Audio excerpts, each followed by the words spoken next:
Ce début de déconfinement est-il un succès pour vous depuis 3 jours maintenant? Moi, je pense qu'il est absolument impossible de dire si c'est un succès. Il y a eu un certain nombre de décisions qui m'apparaissaient déraisonnables, je l'ai dit en son temps, dont la réouverture des écoles, et un certain nombre de couacs, notamment Mais est-ce que vous avez changé d'avis sur les écoles? Non. Non? Ce matin, j'avais les pédiatres sur RMC qui nous disaient qu'il fallait absolument que les enfants retrouvent l'école. Non mais, d'accord, que les pédiatres expliquent que pour peut-être le bien-être des enfants, il est utile qu'ils revoient leurs camarades est une chose. Mais là, en l'occurrence, le politique, il est chargé de protéger la population et l'intérêt général. Dans l'ensemble des pays qui ont été fortement touchés, la décision a été prise de ne rouvrir les écoles qu'en septembre. Oui, enfin deux pays, quoi. Parce qu'il y a un principe... Italie, Espagne. Parce qu'il y a un principe de responsabilité.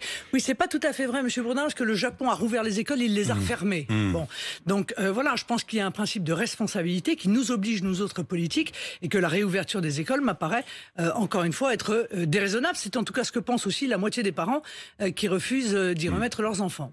Les enfants, eux, sont contents de retourner à l'école. Sûr, ben oui, c'est normal, c'est normal. Bon, allez, les transports en commun, ça se passe correctement ou pas? Il y a eu quelques problèmes dès lundi matin, dès les premières rames de métro, de RER. Ensuite, ça s'est arrangé?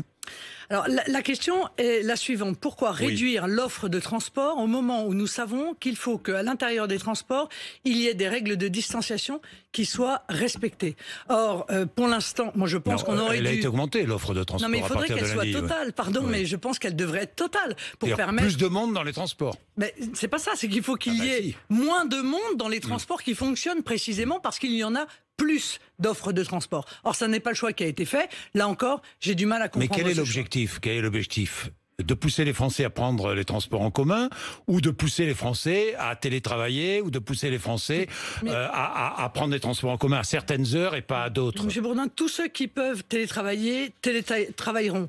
Tous ceux qui sont obligés de prendre les transports, on est censé leur assurer un minimum de sécurité. Et pour cela, il faut respecter les distances. Et pour cela, il faut qu'il y ait une offre de transport qui soit totale et non pas diminuée. C'est ça, en réalité, le bon sens.